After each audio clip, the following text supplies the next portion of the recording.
ইসলামী সালাম। আসসালামু আলাইকুম। আজকে এই ওয়ার্ড আয়োজিত আজকের এই যুবদলের প্রতিনিধি সভায় আজকে এখানে যারা আমাদের যুবদল উপস্থিত হয়েছেন ওয়ার্ড জীবন সবাই একটু হাতটা উঁচা করে দেখান তো, দেখি কতজন আসছেন। সবাই হাতটা উঁচা করে দেখান।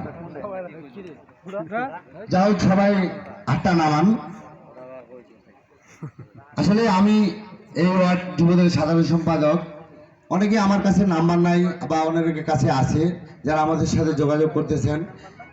সামনে আমাদের ভোট, এই ভোটকে কেন্দ্র করে আমাদের সবাইকে এই ওয়ার্ডের কাজ করতে হবে। এই ওয়ার্ডের প্রত্যেকটি বালুকণা যেন জাতীয়তাবাদের যুবদলের নেতৃত্ব দেয়, যেন বিএনপির ভ্যানগার্ড হিসাবে আমরা এখানে কাজ করতে পারি।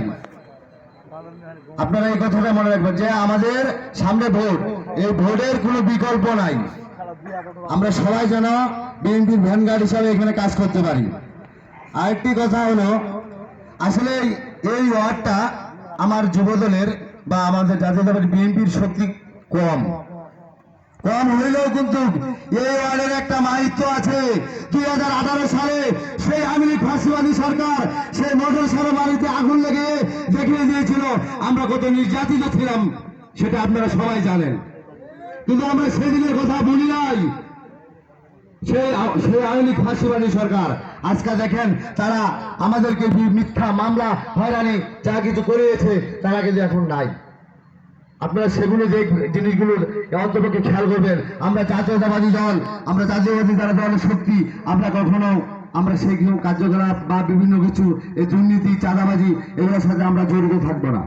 সাংগঠনিক কথা বলেন। সাংগঠনিক আইনি কথা হলো, ছোটবেলা যখন আমরা বাসা থেকে বাইরে যেতাম, আমার আব্বু আম্মুর কাছে 1 টাকা বা 2 টাকা চাইতাম যে আব্বু আমাকে একটা টাকা দেন।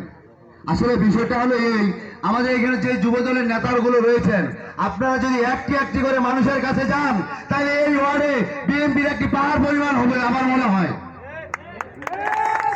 যদি সবাই আমরা নেতাকর্মী একজনের কাছে যাই। যাই হোক, ধন্যবাদ। আমি আর বেশি কিছু বক্তব্য রাখবো না। সবাইকে আমার পক্ষ থেকে আসসালামু আলাইকুম। ইতিমধ্যে আছে আমাদের সামনে উপস্থিত